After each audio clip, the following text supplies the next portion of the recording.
And we are live. Welcome to the Process/Strategy Show. It is Sunday, November 19th. I am Josh Engleman.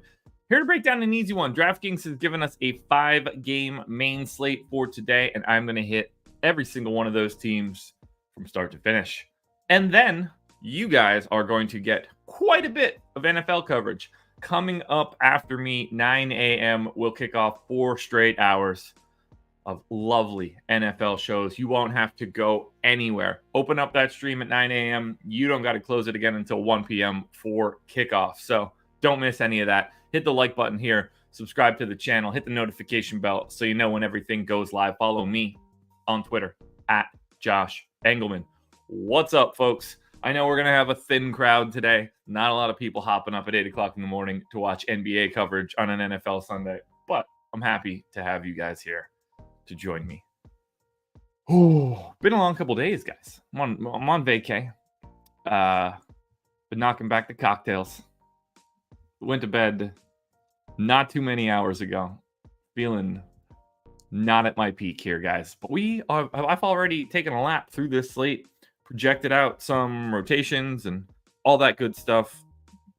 And I think that we are in a position to get started. What do you guys say?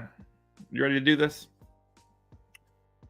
So, if you're here, hit that like button. Going to be helpful. I know there's not a ton of you, but I appreciate the people that are here. Terry, Steven, Josh Plays. I see you in chat. Thanks for being here. Let's get into it. Sacramento Kings. I actually feel like I need to move my windows around. Maybe I will do that. Now it's going to look weird on the big monitor, but it's going to be better if I look up. Let's try this. I'm going to move some windows around and see where we end up. Oh, I have no idea what I just did. My computer made a noise that I've never heard before. Let's try this. Okay, yeah, I like that better. That's going to be better for us. First game up, Sacramento Kings. This is a 7:30 tip-off. Just FYI, FanDuel has this slate locking at 6:30, I believe. There's either a 6 or a 6:30 game. Either way. FanDuel included it. DraftKings didn't. We used the big guy to dictate this bad boy. So we're going 5 games. Apologies to the FanDuel peeps. Sacramento Kings, 1.5 point dogs in Dallas. 245 total here, which is really crazy to think about.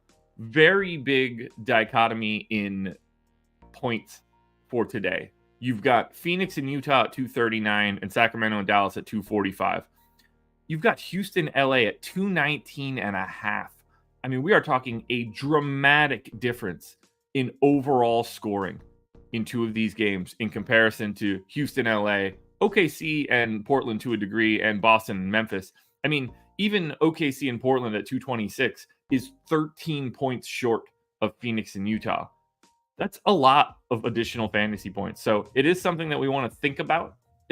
That is factored into projections, but there are 2 different games on this slate that look a lot different than the other 3.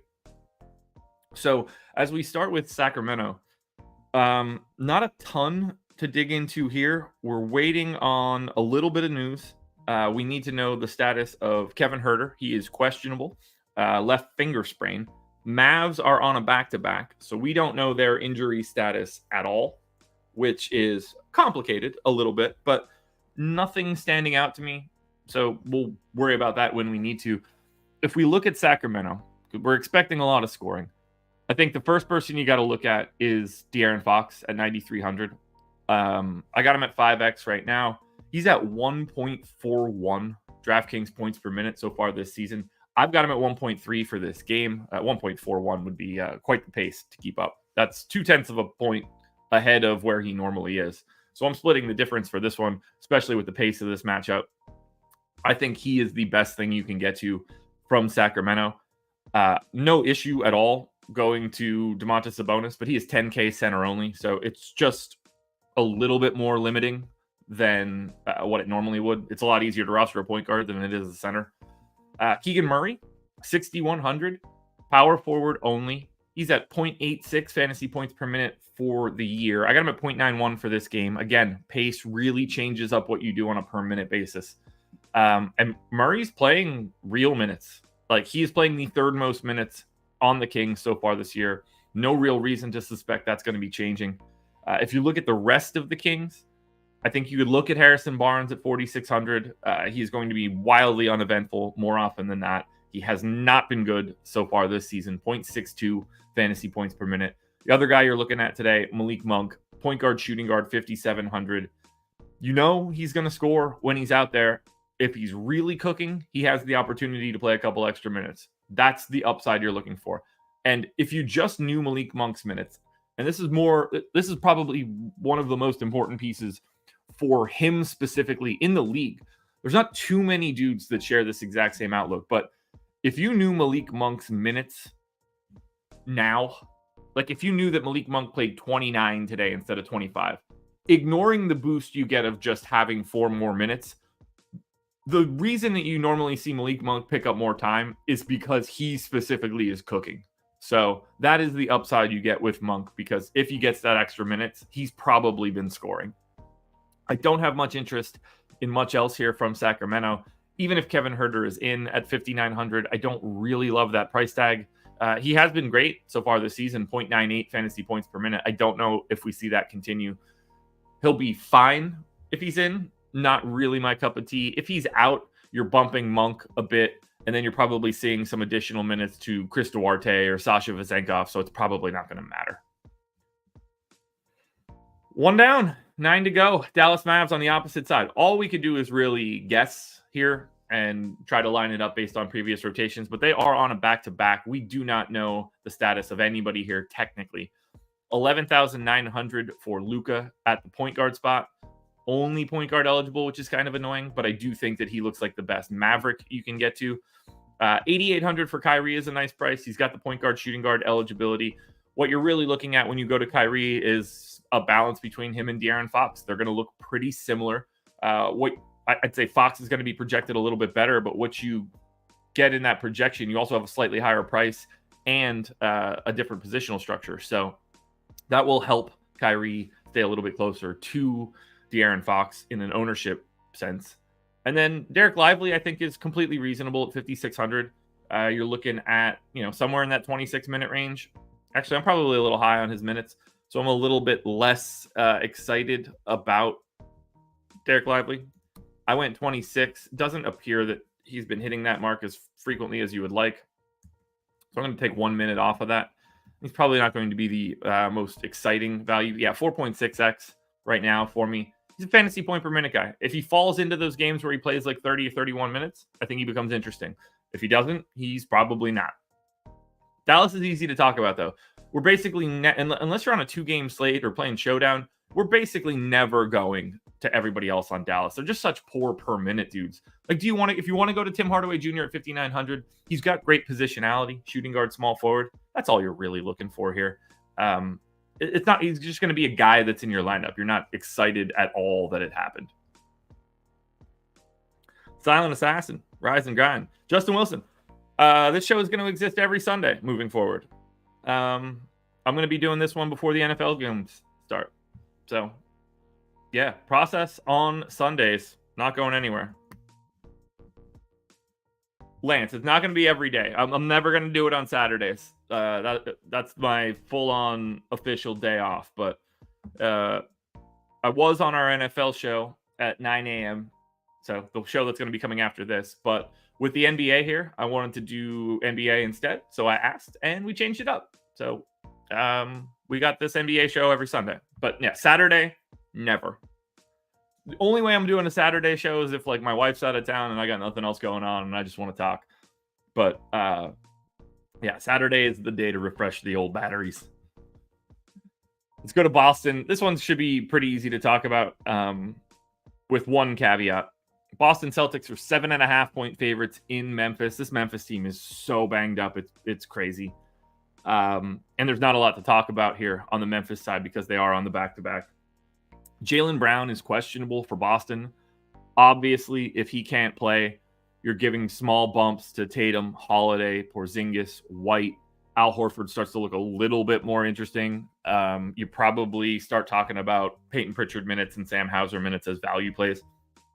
For now, if everybody is in, I have a really hard time separating each one of these teams from the pack. Jaylen Brown, Jason Tatum, Drew Holiday, and Kristaps Porzingis all look really similar relative to salary. They all have MPEs, so the flexibility of someone like Jaylen Brown is a little bit more important to me than Tatum or Holiday or KP. Derek White, to me, is like a half step behind these guys. He's like a glue dude to me for this team. It's going to be really hard to ever get to him unless we see like giant pricing changes. Now, he's been great, 0.96 fantasy points per minute. I think he's running a little hot there, and that's why I don't have him necessarily in that same point per dollar tier as the rest of these guys. But they're not, it's hard to really want to prioritize any individual Boston Celtic. You get Brown, Tatum, Holiday, or Porzingis in a lineup, you're not regretting that at all. You don't even bat an eye at it. But to pick one of the four, very difficult to me. If I had to, it would probably be Tatum just because he's the best overall scorer, the most likely, to hang 50 plus and need. But as I look at it, I don't see priorities for Boston. Yeah, I don't like these cup courts. I think they're going to end up regretting that a lot. Now, for Memphis, this is going to be really difficult. We know Marcus Smart is out for a bit. Xavier Tillman sat out yesterday. My assumption is that he's playing today, and they just sat him the front end of the back-to-back. We didn't have Luke Kennard yesterday as well, who was injured. I don't know if Derrick Rose is going to be playing back-to-backs at this moment, but we don't have an injury report on Memphis. So it's really difficult to project this team out because we don't know their status and they're missing so many people. Bane, $8,700 shooting guard, small forward, 1.23 fantasy points per minute. I mean, that's the guy you're going to. It's probably not a great situation for him. Celtics defense going to have no problem keying in on him.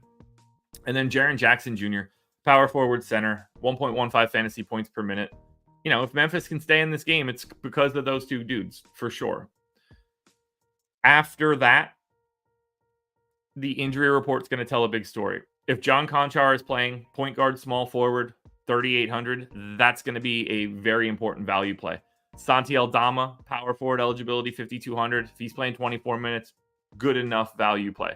But if we're missing Tillman and Rose and Kennard, maybe we see even more minutes that are available, or maybe they just go to more Kenneth Lofton or Vince Williams.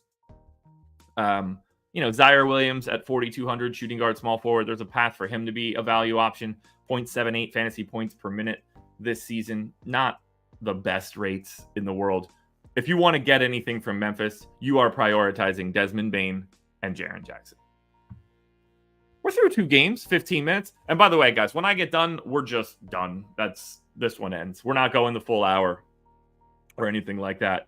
I just wanted to make sure that I could give you guys a lap through this slate, something to look at to start the day, something to listen to.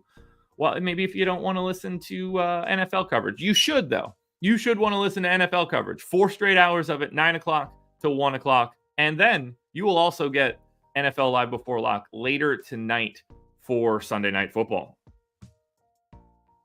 All right, Phoenix Suns, 5-point favorites on the road, too. But that's what happens when you face Utah. 239 total for Phoenix. Bradley Beal out for a while. Jordan Goodwin is available. Damian Lee still out. Yuta Watanabe is questionable. Not a lot here that looks exciting. I really don't enjoy this Phoenix team in any way. 9,800 for Booker, point guard, shooting guard. That's the guy we're going to. He's at 1.63 fantasy points per minute so far this season. Now, there is no way he's maintaining that rate. That is different level type stuff. But at 1.34, he looks all right. So does KD at 9,900. With no Beal, the two of them can look good at these prices. But they're priced appropriately. And so there's not a lot of value to squeeze out of them. That's just what, if you want to go to Booker and Durant, I fully support that being the pay-up options. After that, though, you're crossing your fingers and hoping like Eric Gordon has a better day. He's a 0.8 guy. Grayson Allen, 5,200. He's a 0.8 guy. It's very underwhelming people on this team. Josh Okogie is terrible on a per minute basis. Nurkic's minutes are only in that like 25, 26 range. He doesn't look all that exciting. I think, honestly, you might feel better about going to Drew Eubanks as the backup. Keita Bates-Diop, 0.8. Watanabe's at 0.6 for the season. it's just a lot of underwhelming options for Phoenix, unless you want to go to Devin Booker or Kevin Durant. Now, on the Utah side, a little bit different. I think you're starting, and this is probably a little unique here, but I really like that $8,300 price tag on Lauri Markkanen. You get small forward, power forward eligibility. He's a 1.2 fantasy point per minute guy. This pace is fantastic. I think Markkanen is, I'm hoping, a little sneaky. As sneaky as Lauri Markkanen can be. 7K Jordan Clarkson, that price has started to come up a little bit. We were getting him in the sixes. I want to say that he was in the fives even within the past week or two. Those prices were extra special dumb. He's back up to a fantasy point per minute. He looks good. Collins at the center. Power forward center eligibility helps, 6,300. Minutes have been creeping up a little bit too with Walker Kessler out. Happy to go there in that 0.95 to fantasy point per minute range. Colin Sexton will continue to look like a bit of a value. It's really underwhelming, and you're really hoping that someone else just steps up and becomes a value play. But at 4,400 with point guard, shooting guard, sometimes you just need point per dollar play. Akbaji is fine, but he's terrible on a per minute basis, 0.69. Keontae George is appropriately priced at 5,400. Can be in lineups, but nothing crazy. 0.85-ish fantasy point per minute, dude. I think when you look at Utah and this game in general, you're talking Markkanen, Clarkson, Collins, and then you're probably going to have to get yourself a little bit of Colin Sexton just because of the size of this slate. We're moving quick through this one, guys. But it's either teams are on back-to-backs or the analysis is pretty cut and dry. There's not all that much to talk about for Utah. No Walker Kessler, but everything else is the same rotation we've had for 4 or 5 games. Phoenix is just some underwhelming dudes. It's not fun. I thought that the Phoenix-Utah game would be way more interesting than it is. I thought somebody might truly pop. I think I'm probably a little bit higher on Markkanen than most people are going to be. So that's going to be maybe the Josh Engleman play of the day. We'll keep it moving. Oklahoma City. Now, they are also on a back-to-back. So we do not officially know who's going to be available for the Thunder. Josh Giddey played very little. They closed, Kenrich Williams played the overtime yesterday. It's been interesting to see what Oklahoma City is doing in this rotation. As I look at OKC, I think they really only have 3.5 dudes you can play. It's Shea, obviously, at 10-3. It's Jalen Williams at 6,200, power forward only, 0.9 fantasy points per minute. And then it's Chet at 7,700. Massive day out of Chet yesterday. Just to remind myself, he had 64.5 fantasy points in 37 minutes. So shout out to Chet for that one from yesterday. Right around 1.2 fantasy points per minute on the year. Those three stand out in a big, big way. I am less of a fan of Josh Giddey than most. Fantasy-wise, 1.05 to 1.1 fantasy points per minute is great, but the minutes just aren't there the way that you want them to be. In theory, he could play his way into a couple extra minutes, but point guard, shooting guard, 7,400 is a little overpriced for what we're getting out of him right now. 84 people here. It's kind of awesome to see. Hit that like button if you haven't done it yet. Again, NFL coming up after this, 9 a.m. I'm not going to be buttoned up against them. We'll probably only have 10, 15 more minutes of this bad boy, but it's good to have you guys. Unfortunately for us, Portland is on the other side of this one, and they're a really underwhelming and sad team to talk about. It's not fun, but we have to look at these dudes because of the minutes that they play. Now, no Malcolm Brogdon, no Scoot Henderson, no Anthony Simons, no Robert Williams III, which we know. Shaedon Sharpe, 7,300, playing 38 minutes a night. Looks fantastic at shooting guard, small forward. Great option. Around 0.95 to a fantasy point per minute. He's just playing a ton. If Portland's in this game, Shaedon Sharpe's probably playing close to 40 minutes. Similarly, Jeremy Grant, 7,200, power forward eligible. He's got a big time usage bump with all those guards out. He's just shooting, and maybe he gets 2 or 3 rebounds. I mean, I got him projected for 5, but he doesn't do much else other than score. So you're hoping Jeremy Grant has a big time scoring day. Power forward only 7,200. I don't mind that at all. I think he's the best point per dollar or the best value on Portland. I have no issue at all going to DeAndre Ayton, 6,600. He's playing like 33 minutes a night. He's a little over a fantasy point per minute. Those three guys stand out the most to me. And then you got to start thinking about Toumani Camara. Small forward, power forward, 4,100. Hasn't been good on a rate basis. 0.65 fantasy points per minute. Played massive minutes 2 nights ago. He got 36 minutes 2 nights ago. Has moved into the starting lineup. If that continues, like, do I think he's going to play 36 minutes tonight? No. I gave him 28, and he's a really nice point per dollar play. If you want to go to 30, he'll be one of the highest owned plays on the slate. If you go anywhere north of 30, he will be the highest owned guy on the slate. So keep an eye on Toumani Camara. But right now, if you think that he's a little bit more likely to play 28 minutes, you should love him, and he would be the best play from Portland on today's slate. I don't mind getting to Skylar Mays. 6,700 is not great, but he's a fantasy point per minute guy. Minutes are there. $3,300 or $3,800 Jabari Walker is power forward only. Played 18 minutes last time out. Played 23 a couple nights ago, 21 and a half. I got him in for 19. You get to 20 or 21, and his value starts looking a lot better than, say, Colin Sexton's does. Other than that, like Thibault is there. Not a good fantasy dude, so probably a skip. I think the priorities are going to be Grant, Sharp, Camara, and Ayton. Trap God, thanks for being here. Finally, I'm going to close this one out. Looks like we're going to get in around about a half hour. Houston Rockets, 5.5-point dogs in Los Angeles, 219.5 total. As we look at Houston, not too much to talk about here. Tari Eason questionable. Amin Thompson still out. I think we're looking at $6,400 Jalen Green, shooting guard only, but 0.95 to a fantasy point per minute. You're looking at Fred VanVleet, 7,600, playing a shit ton. It looks like nothing has changed for him. 41 minutes last time out, 40 and a half 2 games ago, 40 and a half 3 games ago. He also has a 44 and a 39 previously. I only went 36 minutes. If you even give him 1 extra minute, he looks way better. If you go to 38, which I think is reasonable today, he looks fantastic.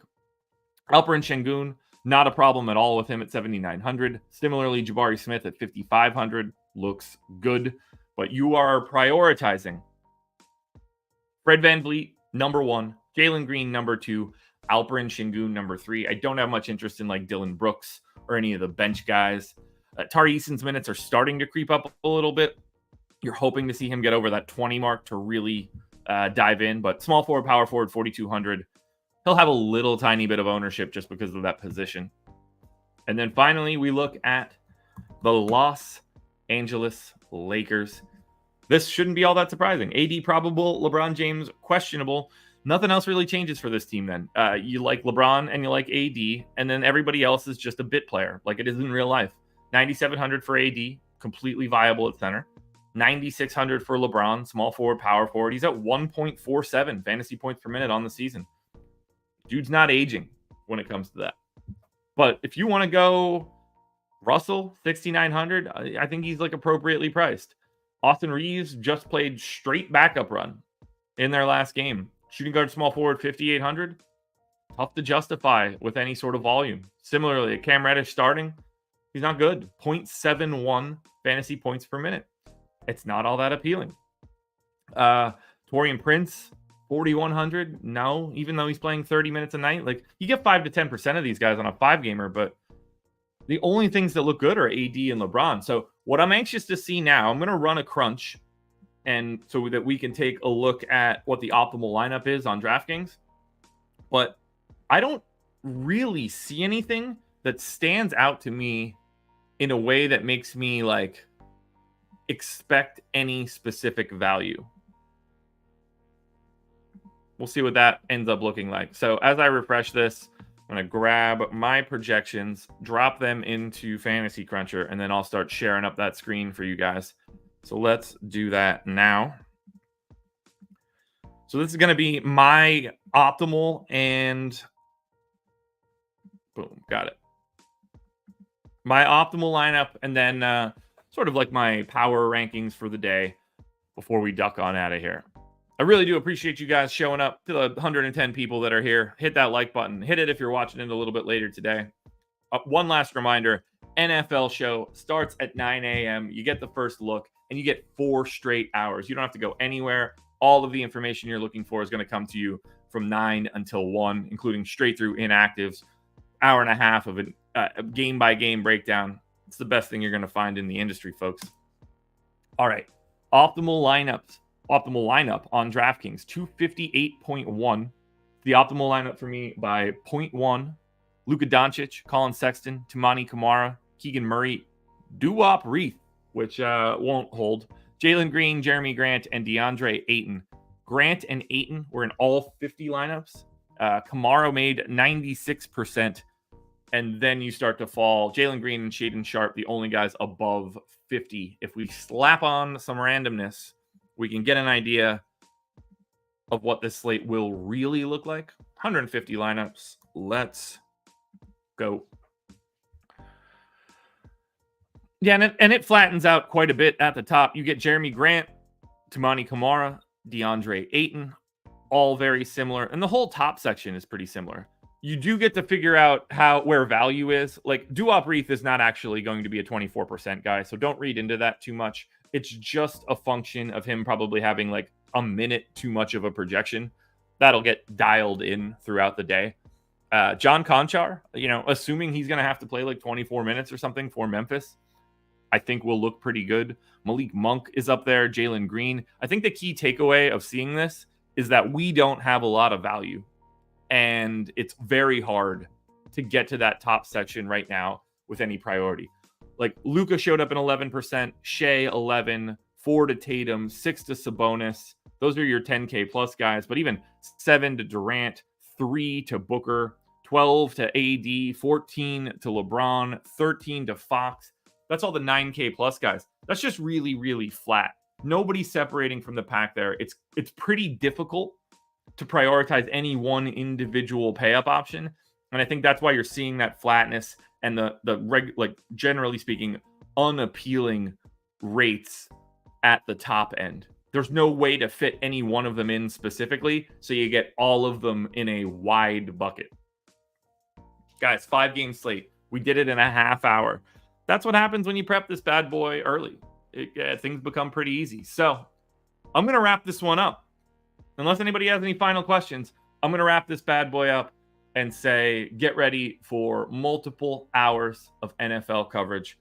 I really appreciate you guys showing up here to watch this bad boy at 8 o'clock in the morning on a Sunday.